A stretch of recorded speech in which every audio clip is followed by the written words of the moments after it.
Hello, நமஸ்காரம். இன்னைக்கு மடிப்பாக்கம் சுந்தரி மேமியத்து கிச்சனில் ஒரு ராகி வச்சு எப்படி ஒரு டிஃபன் பண்ணலாம் ஈஸியாக ராகி மாவில் அப்படிங்கிறத தான் பார்க்க போகிறோம். ராகியில் வந்து நிறைய கால்சியம் இருக்குது, புரத சத்தும் இருக்குது அப்படிங்கிறா, நிறைய பாஸ்பரஸ் எல்லா சத்துக்களுமே அதில் இருக்கிறதுனால நம்ம அப்பப்போ ராகி உணவை வந்து சாப்பாட்டில் நம்ம எடுத்துக்கலாம். பொதுவாக வந்து டயபெட்டிக் உள்ளவாளுக்கு இந்த மாதிரி ராகி கம்பு இதெல்லாம் கொஞ்சம் ஒரு வேளை எடுத்துட்டோம்னாக்க அவளுக்கு வந்து சர்க்கரையோட அளவு ரொம்ப ஏறாமல் நார்மலாக அப்படியே இருந்துருக்கும். எலும்புகளை வந்து நல்ல வலுவாக்கும் ராகி சாப்பிட்றது, நல்ல போனுக்கெலாம் நல்ல ஸ்ட்ரென்த்தன் கொடுக்கும் அப்படிங்கிற, இதய ஆரோக்கியத்துக்கும் நல்லது அப்படிங்கிறாங்க. அதனால் நம்ம வாரத்தில் ஒரு நாள் கேழ்வரகு சாப்பிட்லாம். வெயிட் லாஸ் பண்ணணுன்னா கூட அதை எடுத்துக்கலாம். கூழ் மாதிரி பண்ணி சாப்பிட்டோன்னா வெயிட் லாஸ் ஆகும் அப்படின்னு சொல்லுவாள். இது மாதிரி செஞ்சு சாப்பிட்டாலும் ஒன்றும் அவ்வளோ வெயிட்டு போடாது, ரொம்ப ஆயில் இல்லாமல் லைட்டாக தான் இருக்கும் இந்த டிஃபனும். ரெண்டாவது நம்ம கேழ்வரகுல தோசை இட்லி அந்த மாதிரி பண்ணியிருக்கோம். இந்த டிஃபன் வித்தியாசமாக பண்ணலாம், எப்படி பண்ணலாங்கிறத பார்ப்போம். இப்போ தான் எல்லாருமே சிறுதானியம்லாம் ஆசையாக சாப்பிட்றா. முன்னெல்லாம் தான் அவ்வளோவா சாப்பிட்றதுக்கு ரொம்ப விருப்பப்பட மாட்டா. இப்போ சிறுதானியத்தில் பண்ணி கொடுத்தாலே அது என்னமோ ஸ்பெஷல் அப்படிங்கிற மாதிரியே ஆகிடுது. அதனால் திடீர்னு கெஸ்ட்டு வரா, நம்மளுக்கு ஒன்றுமே டிஃபனுக்கு இல்லை, தோசை மாவு இட்லி மாவுலாம் இல்லை அப்படின்னு இதை ஒரு 2 மணி நேரத்துக்கு முன்னாடி பிளான் பண்ணினாக்க சீக்கிரமாக முடிஞ்சிடும். அழகாக அதை ஆசையாக பண்ணி கொடுத்துடலாம். அதுமாதிரி ஸ்கூல் விட்டு வர குழந்தைகளுக்கும் ஒரு திடீர்னு ஒரு டிஃபன் ஈவினிங் வந்ததும் பசிக்கிறது அப்படின்னா லைட்டாக இந்த டிஃபனை பண்ணி கொடுக்கலாம். அதையும் விரும்பி சாப்பிடும். குழந்தைகளுக்கு சத்தானதாக கொடுத்தோன்ற ஒரு திருப்தியும் நம்மளுக்கு இருக்கும். வாங்க இதை எப்படி ஈஸியாக செய்யலாம் அப்படிங்கிறத பார்க்கலாம்.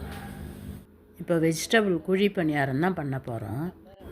இப்போ ஒரு பாத்திரத்தை எடுத்துன்ட்டு அதில் ஒரு சின்ன டம்ளரால் 1 டம்ளர் அளவுக்கு கேழ்வரகு மாவு எடுத்துட்டுருக்கேன். அடுத்தது அதே டம்ளரால் ஒரு 1/2 டம்ளர் அளவுக்கு ரவா போட்டுக்கலாம். அடுத்ததாக நம்ம அதுக்கு தேவையான அளவுக்கு தூள் உப்பு தான் போட்டுக்கணும். போட்டு நல்லா கலந்து விட்டுக்கலாம். அதை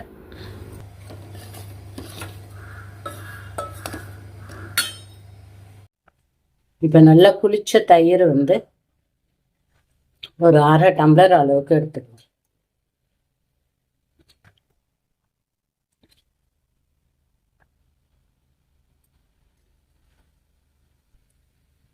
இந்த தயிரை நல்லா கட்டி இல்லாமல் கரைச்சிட்டு கடைஞ்சிடலாம். நல்லாவே கடைஞ்சிட்டு அந்த மாவில் விட்டு வச்சுட்டோம்னாக்க அப்புறமா தண்ணி விட்டு கரைச்சி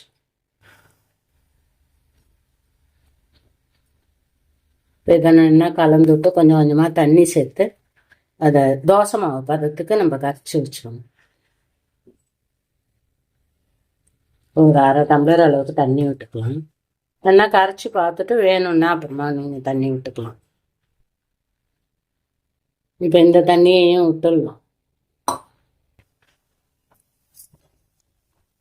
இப்போ இந்த அளவுக்கு இதை தோசை மாவு பதத்துக்கு கரைச்சி வச்சுட்டு ஒரு 2 மணி நேரம் நல்லா ஊறணும் அந்த கேழ்வரகு மாவு. அப்போ தான் நல்ல சாஃப்டாக இருக்கும். அதனால் அப்புறமா கொஞ்சம் நேரம் கழித்து பார்ப்போம். நம்ம தட்டை போட்டு மூடி வச்சோம்.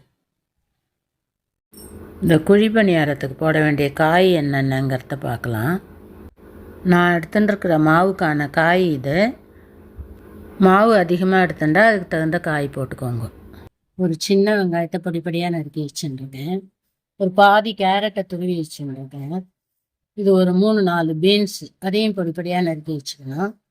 இது 2 பச்சை மிளகாய், எனக்கு 2 போரும் காரங்கிறதுனால கம்மியாக தான் போட்டுப்பேங்கிறதுனால போதும். இஞ்சி ஒரு சின்ன பீஸு, ஒரு 1/2 இன்ச்சுக்கு அளவு பொடிப்படியாக நறுக்கி வச்சுருக்கேன். கருவேப்பிலை கொத்தமல்லி 2ஐயும் பொடிப்படியாக நறுக்கி வச்சு, முட்டைக்கோஸ் இருந்தால் கூட போட்டுக்கலாம். இப்போ ஸ்டவ்வை பற்ற வச்சுட்டு கடாயை போட்டுட்டு அந்த கடாய் சூடானதும் ஒரு டீஸ்பூன் அளவுக்கு எண்ணெய் விட்டுக்கலாம். எண்ணெய் சூடானதும் ஒரு 1/4 டீஸ்பூன் அளவுக்கு கடுகு போட்டுக்கலாம். கடுகு வெடித்ததும் ஒரு 1/4 டீஸ்பூன் அளவுக்கு உளுத்தம்பருப்பையும் போட்டு, உளுத்தம்பருப்பு செவந்ததும் நறுக்கி வச்சுருக்கிற வெங்காயத்தையும் அதிலையே போட்டுடலாம். போட்டுட்டு கொஞ்சம் வெங்காயம் கொஞ்சம் வதங்கினதுக்கு அப்புறமா நம்ம நறுக்கி வச்சுருக்கிற அந்த பச்சை மிளகாய் இஞ்சி எல்லாத்தையும் ஒன்றா போட்டு ஒரு பெரட்டிட்டு நம்ம நறுக்கி வச்சுருக்கிற கேரட்டு பீன்ஸு கொத்தமல்லி எல்லாத்தையும் அந்த வெங்காயத்தோடையே போட்டுட்டு கொஞ்சமாக ஒரு 2 நிமிஷத்துக்கு நல்லா வதக்கிட்டு இந்த மாவில் கொட்டிட வேண்டியது தான். இந்த காயெல்லாம் போட்டு நம்ம குழிப்பணியாரம் பண்ணுறதுனால நல்ல சாஃப்டாகவும் இருக்கும், அதே சமயம் நல்ல டேஸ்ட்டாக ஹெல்த்தியாகவும் இருக்கும். இப்போ காயெல்லாம் ஓரளவுக்கு நல்லா வதங்கி இதை எடுத்து மாவில் கொட்டிடலாம். இப்போ நம்ம கரைச்சி வச்சுருந்த மாவு நல்லா ஊறி தோசை மாவு பதத்துக்கு கெட்டியாக இருக்குது.